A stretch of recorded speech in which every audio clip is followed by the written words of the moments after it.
Hello po mga kababayan, si Dante Maravillas. Nagpalabas mga kababayan ng accomplishment report si Sara Duterte kung ano yung kanyang mga nagawa bilang Vice Presidente.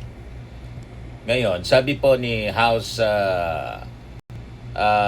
Prosecutor Spokesperson, Congressman Sia Alonto Adyong, yan nga yan pag-release mo ng mga accomplishment report. Hindi man yan sagot doon sa mga charges na inaakusa sa'yo sa impeachment. Correct. Sabi ni Adjong, sabi dito, House Trial Spokes Sia Alonto Adyong of Lanao del Sur said the latest accomplishment report niya ng Office of the Vice President does not address the serious allegations Vice President Sara Duterte will face in her upcoming impeachment trial before the Senate. Maganda pong malaman ng publiko ang mga programang pinapatupad ng OBP, pero hindi po yun ang issue sa impeachment case. Gusto na naman po i-distract ni Sara yung ating mga mamamayang Filipino sa pamamagitan ng pag-release ng accomplishment report. Ibuti kung maganda yung mga accomplishment report. Ang mga accomplishment report niya, yung feeding, nag-distribute ng mga pagkain doon sa mga nalindol, yung the usual tree planting, at yung mga school bags. Itama po si Adjong. Sabi ni Adjong, ang mga aligasyon niya tungkol sa umano'y maling paggamit ng confidential funds, unexplained wealth, panunuhol, at pagbabanta laban sa Pangulo. Hindi po yan masasagot ng accomplishment report. Correct. Sagutin niya kasi mga kababayan yung articles of impeachment. Patuloy ang kanyang pag-iwas mga kababayan na sagutin punto por punto yung mga allegations laban sa kanya. Base sa nakasulat doon sa 4 na articles of impeachment. Ito mga strategy mga kababayan ni Sara, bulok ni strategy. Kala niya hindi malata ng mga tao. So ang tahasang pag-iwas mga kababayan, pagpapatagal, mga delaying tactics, panggugulo ng kampo ni Sara Duterte sa impeachment pre-trial po ay isang napakalaking pag-amin na sila po ay nasa rurok ng guilty. Wala kasi silang integrity at legal na depensa. Kaya dinadaan nila ang laban sa mga panlilinlang tulad ng distraction, panggugulo. Di ba? Tapos ngayon ang style niya, release ng accomplishment report, yung Office of the Vice President. Sa halip mga kababayan na harapin at sagutin ang mga corruption allegations. So malinaw siya mga kababayan na ito ay isang desperadong distraction para ilihis yung pansin ng publiko. The same style at saka po ng korte mula sa seryosong aligasyon ng mga irregularities. Isa pong malaking insulto sa hustisya na ang tugon ng mga resibo ng aligadong nakaw na yaman ay isang listahan ng mga aktibidad na wala man pong kinalaman sa krimen. Ito po ay masasabi nating classic strategy of a guilty na kapag hindi mo kayang ipagtanggol ang iyong mga aksyon sa harap ng batas, gumagawa ka na lang ng ingay para magmukha kang victim. Ganon. So ang inihain mga kababayan ng prosecution panel na compliance in manifestation with the request of specification ay nagpapakita siya ng buong detalye kung paano po yung depensa ni Sara Duterte ay cornered o wala ng legal na lusot sa mga ebidensya po. Ang pagbuwag ng prosecution sa mga legal traps ni Sara Duterte, ang blanket denial, pagtrap sa mapanlinlang na interpretasyon. Ang taktika ni Sara, ang depensa po ay naghahain ng proposed stipulations. Layunin nitong pasukin ang prosecution sa kanilang bersyon ng kwento at interpretation. para po mabawasan yung bigat ng kaso. Ngayon, ano yung naging resback mga kababayan ng prosecution?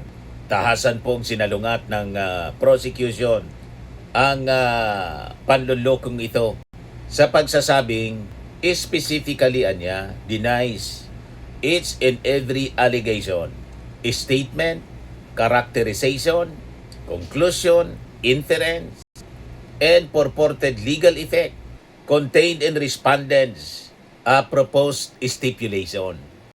Ngayon, bakit pinahiya nito mga kababayan yung depensa? Pinapakita po dito nagising yung prosecution.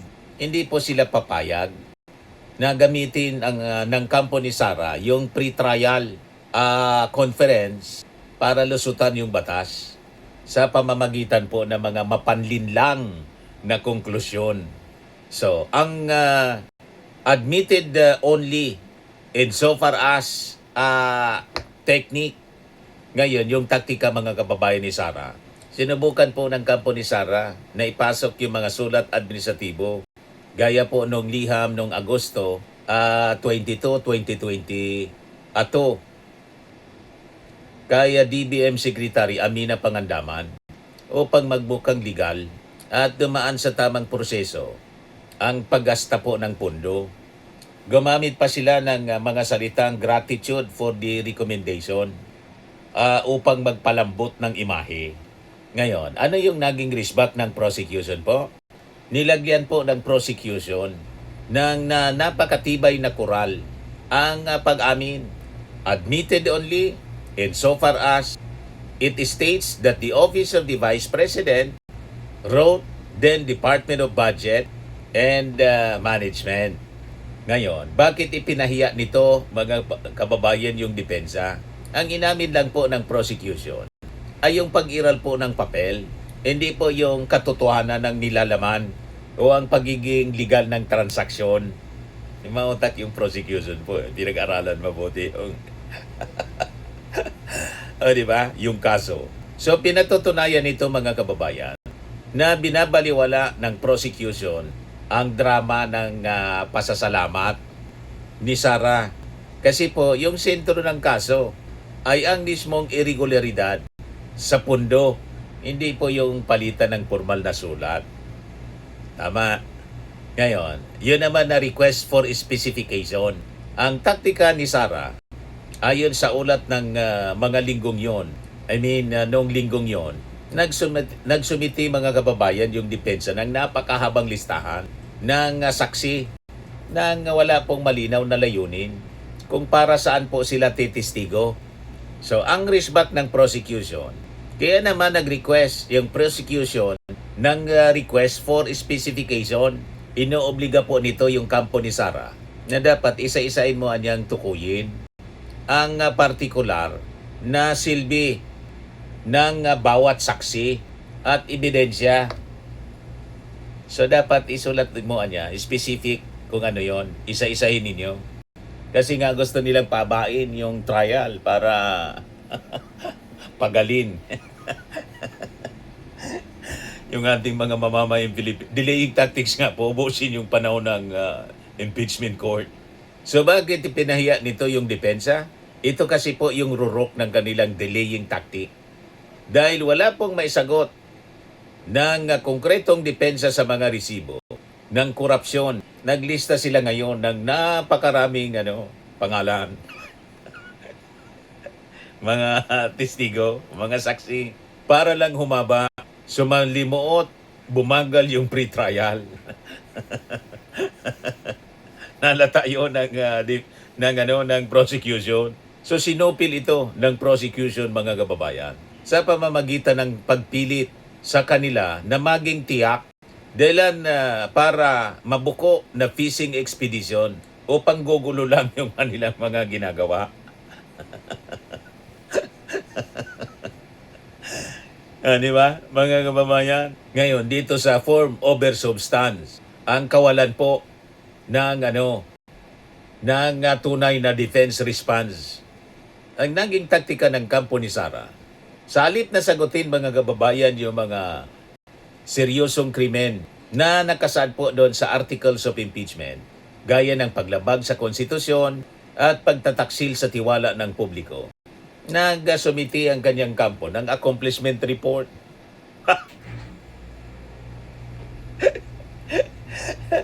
At mga technical na pagkontra sa jurisdiction.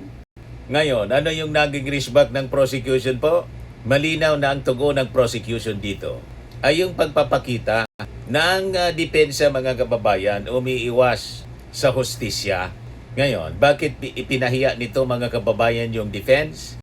Kapag ang akusado ay naglabas ng accomplishment report sa gitna ng kriminal, legal na paglilitis, ito ay malinaw na pag-amin kasi na wala silang legal na depensa kaya nagsubmit na lang ng accomplishment report. O di ba? Ipinapakita ng dokumentong ito na dahil hindi kayang tapatan ng kampo ni Sara ang mga dokumentong ebidensya mga kababayan ng prosecution. Pinili nilang mag-ingay sa administrative formalities at procedural technicalities para magpatumpik-tumpik sa pag-usad ng kaso. Sa batas po, sabi ng mga legal experts, mayroong tinatawag na prinsipyo ng pag-iwas ay indication of guilt. So ang ginagawa po ng kampo ni Sara Duterte, hindi po siya lehitimong legal defense, kundi ayagang pananabutahe sa proseso po ng hudikatura. Ang integridad po ay sinusubok sa pamamagitan po ng pagharap sa katotohanan ng may kredibilidad at malinis na konsensya.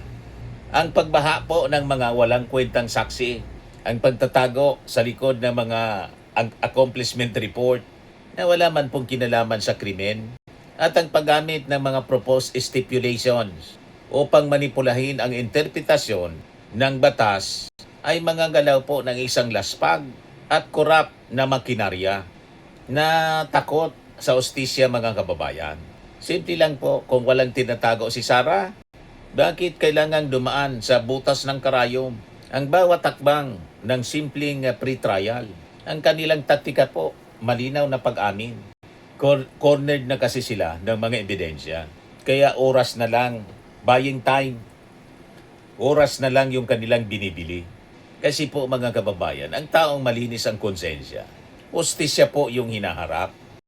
Ngunit po ang kampong guilty at corrupt, gulo at delaying tactics lang ang kaya pong ilatag. Ganon po yon ang reality sa buhay. Sa mga naghanap ng malinis and spacious fitness gym, pumunta lang po kayo sa aming Colossal Fitness Gym. We also offer Grab Car Rental with our brand new 2023 model ng Toyota Innova. We also accept booking for those who are planning to travel via PAL, Cebu Pacific, and other airline companies, local and international, and bills payment for Meralco Bills, PLDT, Aleco Bills, etc. Ang Colossal Fitness Gym is located at 3rd floor Security Bank Building, Landco Business Park, Legazpi City, Albay. For inquiries, look for Chilon Maravillas. Contact number 0966-802-0949. Yan yung aming Innova. Lagi na pong matao sa amin. Pati mga foreigners po, tingnan ninyo. Mga British tourists sila. Ang lalaki ng katawan na, mga kababayan, nag-gym sa amin. Ito naman po, Indian National. Ito mga mga European sila. Ito naman yung bago naming product na binibenta online, iGlow Serum. Whitening po siya galing sa South Korea. Tingnan ninyo yung epekto sa aking anak na architect entrepreneur, Riz Maravillas. For inquiries, look for Riz Maravillas on FB. Ito naman po, Fairmax Firming and Lifting Cream, pinapahid sa mga pulses in other affected area. Mainam po ito sa mga pains at paninigas ng mga kasukasuan. Ito po, Automax Radiant Serum. Sa mukha naman yung application. Anti-aging po siya. You will look 10 years younger than your age. Ito naman po yung bagong product naming binibenta online. I am worldwide amazing pure organic barley powdered drink mix from Australia. Mainam po ito sa mga cancer patients tulad nito po ang si Yolitan, isang breast cancer, ovarian cancer survivor. Sabi niya, barley did not just save my life, it gave me a new life. In 2019, Julie faced the fight of her life. Through surgery and harsh chemotherapy, I am worldwide amazing pure organic barley became her source of strength. It boosted her immune system when she needed it most and gave her the energy to keep going. 100% organic siya, immune system booster trusted by survivors. For your inquiries and orders, dumiretso na lang kayo sa aking anak na architect entrepreneur, Riz Maravillas. Sa mga mahilig naman po sa mga imported bags and wallets, dumiretso na lang kayo kay Ma'am Eileen Rosales, Eileen Closet. Naka-base siya po sa Amerika. Yan yung kanyang online selling. Every Sunday po, 7 o'clock in the evening, Philippine time.